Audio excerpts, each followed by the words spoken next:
Korbeessa reetiitu marga isaa nyaatee quufee jedhan korommii reetiitti dhaqee gurratti bubbubbubannaan galagaltee maal jedha keenya waan isin barbaaddanuu dudduuba jira maa gurratti nu caraantu jetteen wanti hin barbaadu maa dudduuba jiraachuu isaa beekaa duran sammuu amansiifadha jedheeti.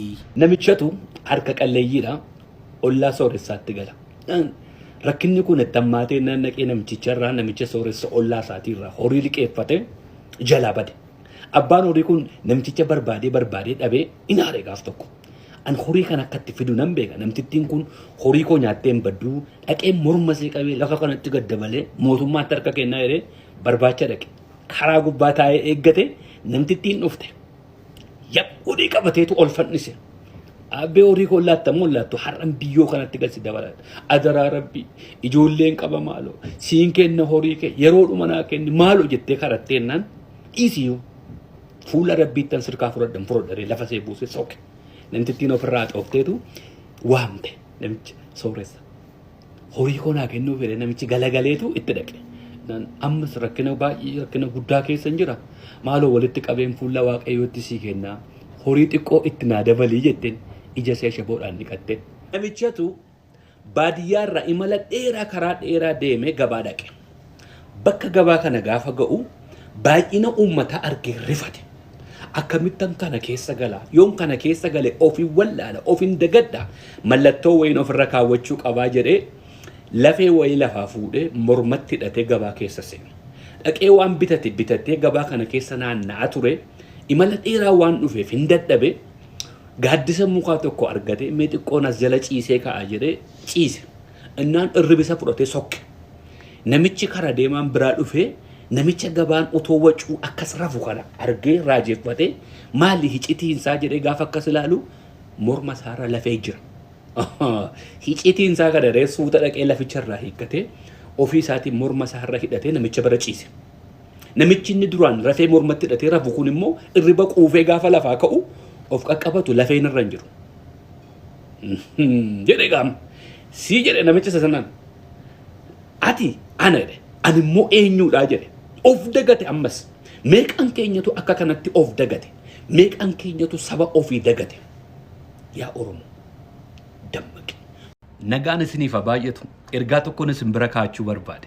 Hiriyoota lammatu utuma karaa deemaa jiranii abidda boba'u arganii inni tokko gara abidda kanaa fiigee gaafa dhaqee keessa ilaalu bofatu abidda kana keessaa ba'uudhaaf baay'ee tattaaffatti garuu abiddi see gubaa jira. Gurbaan kun rifatee abidda kana keessa harka kaa'e bofa kana abidda keessaa baasuudhaaf qabee gaafa ol baasu bofni ol jettee harka hiddite. Gurbaan bofa gallakkisee ammas gubuu jalqabe. Utuu abidda kana hin sodaatin gurbaan kun abidda keessa galee ammas bofa kana qabee utuu seen hiddituu qabee alatti gad darbate. Bofni fiiddee dhaqxee citaa keessa galte. Hiriyaan isaanii sun dhaabbatee ilaala. Agartee jedheen bofa kana ati lubbuu see baraaruudhaaf waan si gubu abidda keessa galte achi keessaa baasuudhaaf tattaaffatta. Iseen garuu harka si hiddite jedheen. Dhugaadhaa jedheen. Iseen hojii see hojjechaa jirti. Bofni bofuma hidduun hojii seetiidha.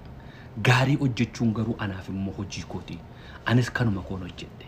Iseenis kanuma see hojjette. Utuuti waan gaarii dubbattu. Utuuti waan gaarii namaaf yaaddu. Utuuti waan gaarii haasoftu. Si hiddu. Si arrabsu. Si xiqqeessu. Si salphisu. Sun hojii isaaniiti. Gaarii hojjechuu garuu hojii kee hin dhaabin. Mudannoo sagaltamoota dhumarra na mudatan tokkoon har'a isin wajjin qooddachuu barbaade.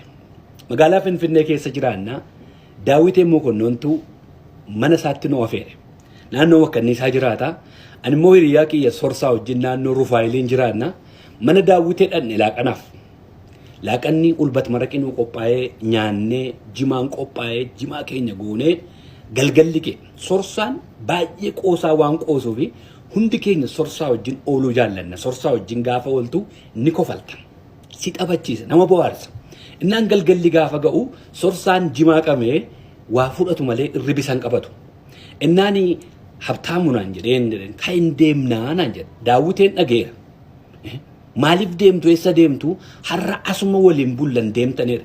Lakkii jedhe Sorsaan manni kee mana musliimaati. Dhugaatiin hin seenu. Nuti immoo dhugaatii dhuguu barbaanna. Kanaaf dhannee alaa dhunnee achuma bullaa jedhe Daawiteen lakkii jedhe. Har'a asuma dhuftanii har'a walumaan taphachaa bullaa hin deeminaa waan isin barbaaddan asittiin isiniif fichisiisaa jedhe. Tolee jennee teenya. hojjettuu mana keessaa waamee kottu dhaqiitii waan isaan barbaadan bitiif jedhee maallaqatti kenne. Intalli maallaqa daawwitee harkaa fuutee sorsaatti galagaltee maaliin isinii fidee dhufaa jedhe. Araqee Habashaa nuu fidii kottuu jedheen sorsaan. Tole jettee intalli deemtee mana 3-4 naannoftee walakkaa saayitii ol turtee harka qullaa deebitee dhufte. Nan daawwiteen eessa jira maaliif hin binneef jedhe. Xarmuuzii na dhawwata deette gatiin xarmuuzii bara sanaa gatii araqee caala akka bara ammaa kana pilaastikiin Ayirlaandii kun hin jiru xarmuuzii sana jira gatiin isaa guddaadha. Harka duwwaa dhufteennaan dabalaa damee artisti dabalaa rabbi nafsee isaa maaru kenni maallaqicheedha ana dhaqee fida jedhee harkaa fuudhee sokkee daqiiqaa 5 hin turre xarmuuzii as jala kaa'atee dhufe. Atoo safara kana keessa badaan ooltu intala kanatu oola isee dhowwatanii akkamittiin sitti kennanii jedhe daawwiteen. ምን ችግር አለው ጠርሙዚ ነደወተኔናን ለኦሮሚኛው ዘፋን ለአኑ ፈንጅራ ነው ስል ሰጡኝ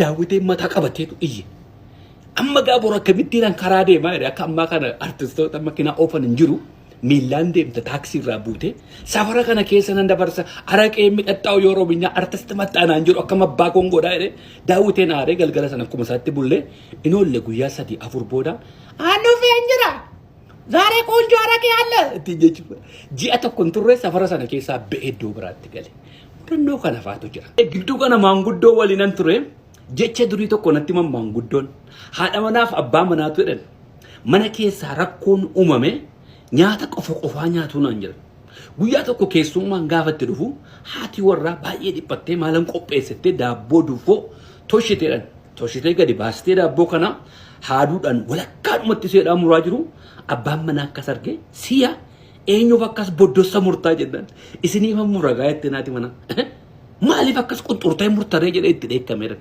ofirrummaa keessa ba'a naan jedhan maanguddoon.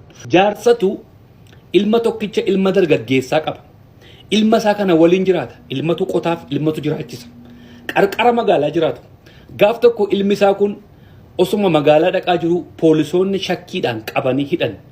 yeroo dheeraaf mana hidhaa keessa ture jaarsis ilma isaa kana eegee dadhabee xalayaa barreesseef yaa ilma koo ergati gaafa na biraa deemtee si malee jiraachuu hin danda'u kinoo rakkoo guddaa irratti kufe lafallee nama naa qotuun dhabee jedhan xalayaan ilma qaqqabee gurbaan mana hidhaa keessa taa'ee xalayaa abbaa isaatii kana dubbisee boo'ee hin gadde egaa mana hidhaa keessa taa'ee waanan isaa godhuun qabu fala tokkoon falaaf jedheetu xalayaa deebisee abbaadhaa barreessa. Yaa abbaa kiyyaa hamma mana hidhaa kana keessaa ba'utti waan takkitti hin yaadda'inii horii ani hate suni naannoo manaa waan hin awwaalee fi achi keessaa baafadhuuti ittiin jiraadhu ittiin lafa keessa qochisiifadhu ittiin jedhee xalayaa barreesseef. Xalayaan mana hidhaa keessaa gaafa gadi ba'u poolisoonni jalqaba dubbisu. Gaafa xalayicha dubbisanii lafa horiin kun itti awwaalame arganne jedhanii wal guuranii sangaa furatanii dhaqanii lafa kana qotuutti ka'an mana jaarsaa dudduuba. Mana naannessanii qotanii dhaban.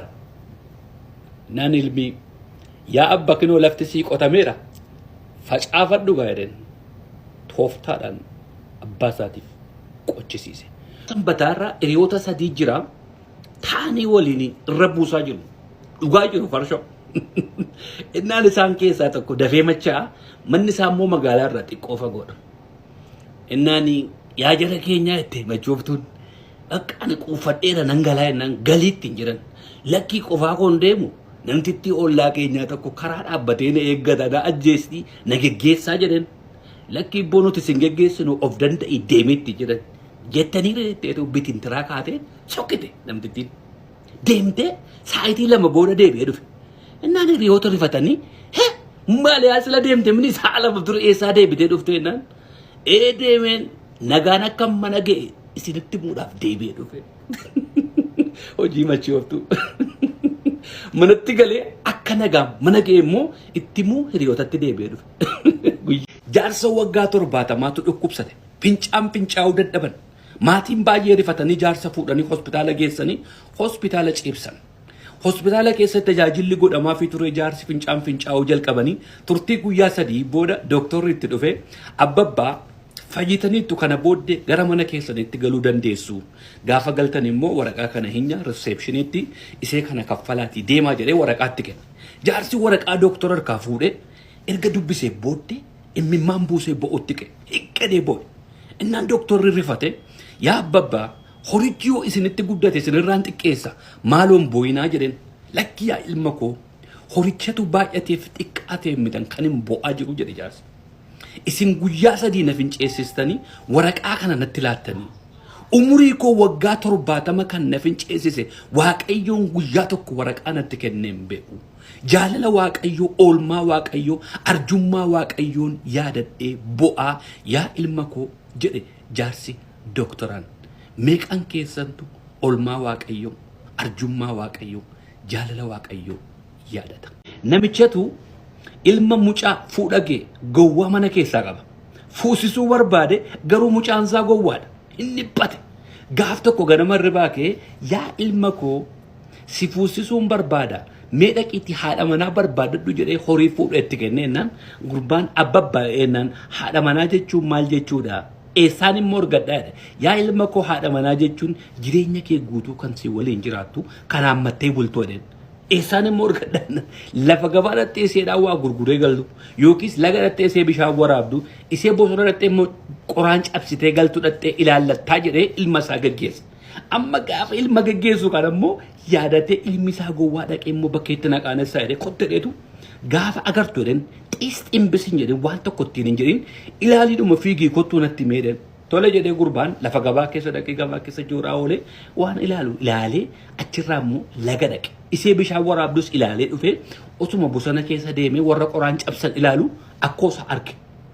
Harmee abbaa isaatii. Gaafa akkoosaa kana argu baay'ee fiige abbaa isaatti fiigee dhaqe abbabbeedheen argadheera haadha manaa jedheen. Abbaan baay'ee gammade. Eessa argatten iseedhaa qoraan cabsaa jirtuun argadheedheen. Eenyu maqaan ishee jennaan akkookoo jedhe. Cabisi haa cabsu abbe harmee koo fuutaa jedheen. Maal jechuu keeti abba? Ati haadha koo hin fuune maal ta'a yoon harmee kee fuudhee guyyaa gaarii. Bineentii keessaa bineentii xiqqoo mixii lafarra munyuuxxu beektumni mixiitu ka'ee mana koobaa dhaqeeran. Mana koobaa dhaqxee koobamuun barbaada. Eenyuun jennaan anumaan na koobaa jettan mixiin. Maali yaa mixii atoo ammana keessa mi'eessuma keessi koobnaatti jiran. Na koobaaf illee mixii bar tokko mixiin na koobaa jetteetti akkanaan jettaniifan jedhee jette.